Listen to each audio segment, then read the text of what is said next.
Sesaat lagi Anda akan menyaksikan Kompas Malam, didukung oleh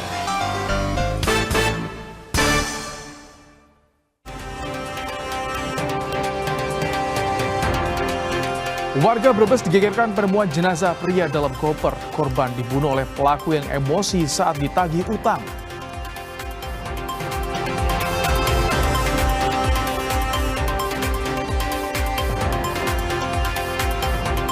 Seorang ibu membekap anaknya yang berkebutuhan khusus dengan bantal hingga meninggal. Kepada polisi, pelaku mengaku tak sengaja hanya untuk menenangkan anak yang menangis.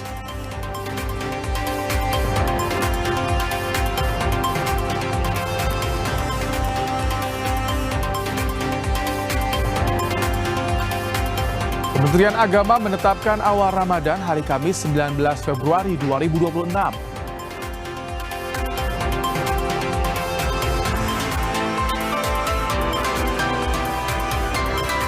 Di tengah keterbatasan, penyintas bencana di Sumatera menyambut datangnya bulan suci Ramadan dengan antusias.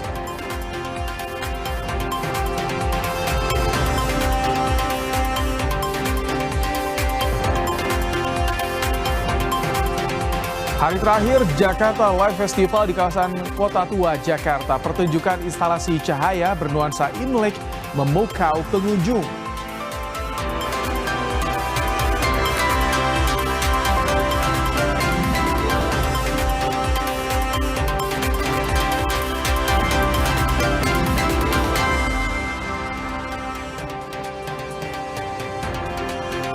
Halo, selamat malam saudara. Selain informasi tadi, kami juga akan menghadirkan informasi lainnya dalam program Kompas Malam yang hadir bersama saya, Rahmat Ibrahim. Langsung saja kita simak informasi pertama di Kompas Malam hari ini saudara.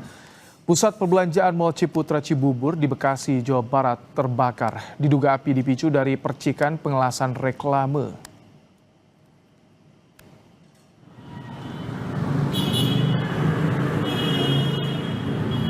Kepulan asap hitam pekat membumbung saat api membakar lantai 1 gedung pusat perbelanjaan. Kebakaran sempat membuat panik pengunjung hingga harus dievakuasi keluar mal. 2 mobil pemadam kebakaran dikerahkan ke lokasi dan api berhasil dipadamkan kurang dari 1 jam. Tidak ada korban jiwa dalam peristiwa ini. Citra Grand Ciputra Mall, tolong ya Allah, yang siapapun yang bisa panggilin damkar segera. Kebakaran itu terjadi ada pengerjaan proyek reklame di atas, ada pihak kontraktor mengelak, jadi alasan itu jatuh di percikan di bawah ada kardus kalau nggak salah. Ya kalau kronologisnya sih kayaknya sepertinya itu sih Pak. Sambaran itu percikan api ya Pak? Percikan api. Terus gitu. Jadi api cepat besar. Iya, karena angin juga kencang juga. Saudara, polisi menangkap seorang pria saat akan mengantar narkoba di daerah Asahan, Sumatera Utara. 15 kg heroin ditemukan polisi di dalam tas pelaku.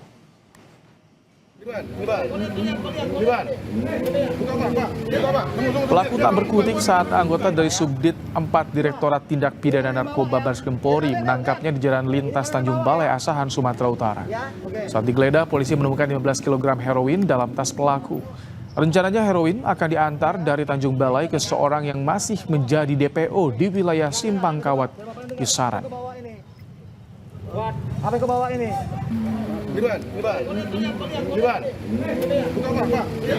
Empat Direktorat Tindak Pidana Narkoba Bareskrim Mabes Polri berhasil mengamankan 1 orang tersangka narkotika golongan 1 di jalur lintas Tanjung Balai Asahan, Sumatera Utara, beserta barang bukti 15 bal narkotika jenis heroin yang dibawa di dalam tas. Berdasarkan keterangan tersangka, barang bukti berasal dari Tanjung Balai. Saudara, warga desa Sukarja, Kecamatan Banjarharjo, Brebes, Jawa Tengah pada Senin malam digegerkan penemuan jenazah pria dalam koper di dalam rumah kosong. Korban dibunuh oleh pelaku yang emosi saat ditagih utang.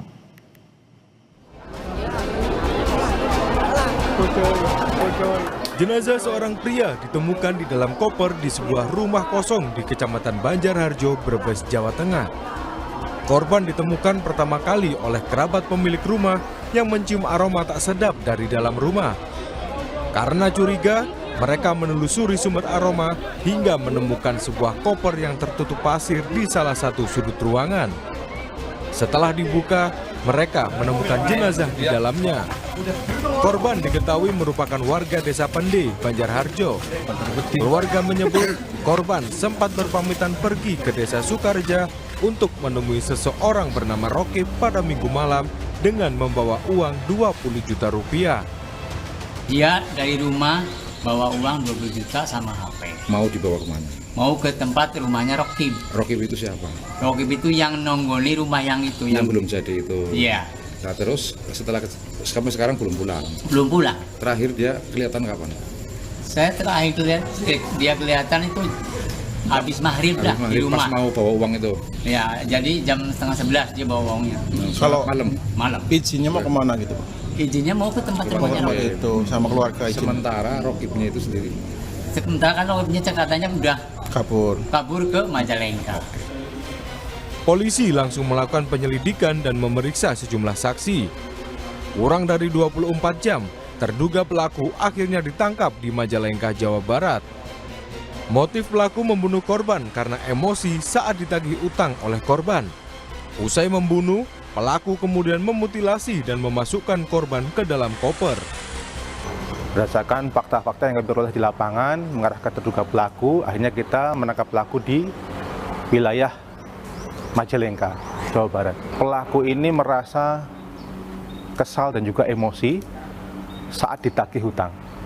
Jadi pada saat ditagih hutang ini, korban memang sempat menampar pelaku sehingga tersulut emosi. Untuk korban ini, setelah dihilangkan nyawanya oleh pelaku, kemudian pelaku ini berencana untuk memasukkan korban ke dalam koper. Atas perbuatannya, pelaku dijerat pasal berlapis dan terancam hukuman 15 tahun penjara. Yuli Hardianto, Kompas TV, Brebes, Jawa Tengah.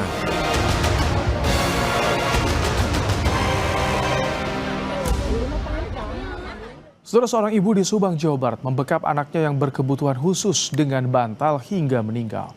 Pelaku akui tak sengaja membekap anak untuk menenangkan anak yang menangis.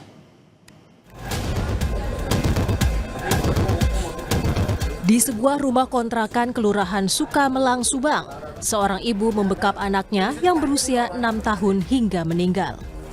Pelaku mengaku tak sengaja membekap, hanya untuk membuat anaknya yang berkebutuhan khusus untuk tenang, agar tidak terus-terusan menangis, sehingga tidak mengganggu tetangga. Namun naas, upaya sang ibu menutup dengan bantal menjadi petaka. Sang anak tewas. Usai kejadian, pelaku langsung ke kantor polisi sembari menangis. Polisi pun langsung ke TKP dan mengumpulkan sejumlah barang bukti. Jenazah korban dibawa ke rumah sakit untuk otopsi, sementara rumah kontrakan orang tua korban dipasangi garis polisi. Ada dia kayak begitu cemas dan menangis. Dan kita tanyakan tiket dan kebetulan saya juga ada di situ. Tanya Bu, kenapa? Dia sudah menyampaikan saya nangis. Pak, saya sudah membunuh anak saya. Setelah sampai di rumah di kontrakan, kemudian kita langsung cek ke lokasi dan itu juga lokasi ibu. Ternyata pada saat lokasi kita menemukan seorang anak kecil yang sedang tidur, yaitu di pojok tempat tidur dengan memeluk guling.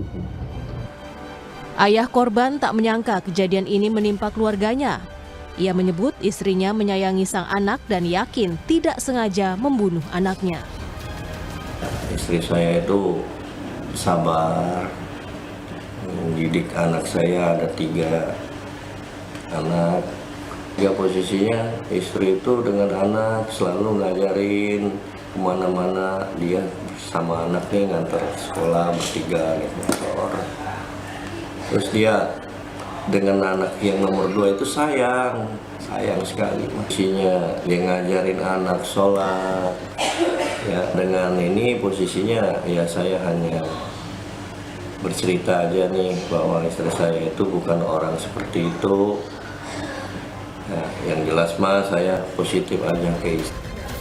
Hingga kini, polisi masih terus memeriksa sang ibu untuk mengetahui motif di balik tewasnya sang anak. Hendri Irawan, Kompas TV, Subang, Jawa Barat. Informasi lebih lengkap terkait dengan kasus tewasnya anak oleh ibu di Subang akan disampaikan jurnalis Kompas TV Mita Handayani dan Reza Pratama. Selamat malam, Mita. Jadi sejauh ini hasil pemeriksaan polisi bagaimana, Mita? Ya, selamat malam Ibrahim. Untuk pemeriksaan dari kasus ini masih dalam pendalaman oleh pihak kepolisian. Karena memang informasi terakhir yang kami dapatkan dari Kanit PPA Polsek Subang Kota, ini memang diinformasikan dari Kanit PPA tersebut bahwa sang ibu ini atau pelaku ini sebelum membekap anaknya bertengkar seperti itu dengan suaminya. Jadi ini masih dalam pendalaman apakah pembekapan terhadap anak sehingga tewas ini berkaitan dengan hal tersebut atau tidak. Karena memang kalau kasusnya sendiri emang terjadi pada tanggal 13 Februari lalu atau pada Jumat lalu, di mana pada saat itu untuk pelaku sendiri mendatangi Polsek Subang Kota yang menginformasikan kepada pihak kepolisian bahwa ia tidak secara sengaja membekap anaknya hingga tewas.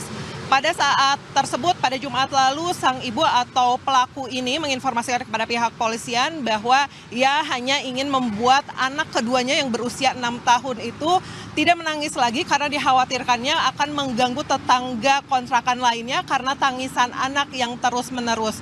Untuk sang ayah sendiri atau ayah dari korban dan juga suami dari pelaku, ini juga menginformasikan bahwa untuk keseharian dari pelaku sendiri ini sayang kepada ketiga anaknya, termasuk kepada anak kedua yang berusia 6 tahun yang dibekap hingga tewas. Jadi untuk sampai dengan saat ini kami masih mencoba mendapatkan informasi lebih lanjut lagi dari pihak kepolisian, dan pihak kepolisian sendiri masih mendalami apa motif sebenarnya dari pembekapan anak hingga menyebabkan anak tersebut meninggal dunia. Ibrahim. Mita, lalu kapan ada informasi polisi akan menggelar perkara kasus ini, Mita? Ya Ibrahim, untuk informasi yang terakhir kami dapatkan dari pihak kepolisian, ini untuk mengetahui motif yang sesungguhnya dari pelaku atau KN yang berusia 29 tahun ini akan dirilis nanti pada hari Kamis tanggal 19 Februari 2026. Ini untuk mengetahui apakah memang pernyataan dari pelaku ini benar bahwa ia tidak sengaja melakukan pembekapan sehingga anak yang berusia 6 tahun yang memiliki yang memiliki kebutuhan khusus ini memang tidak sengaja atau memang ada motif lainnya. Ibrahim. Baik, terima kasih untuk laporannya Mita Handayani dan juga Reza Pratama. Seorang pemilik warung di Belawan Medan terlibat duel dengan 3 orang perampok saat hendak masuk ke warungnya. Korban mengalami sejumlah luka di bagian kaki dan tangan.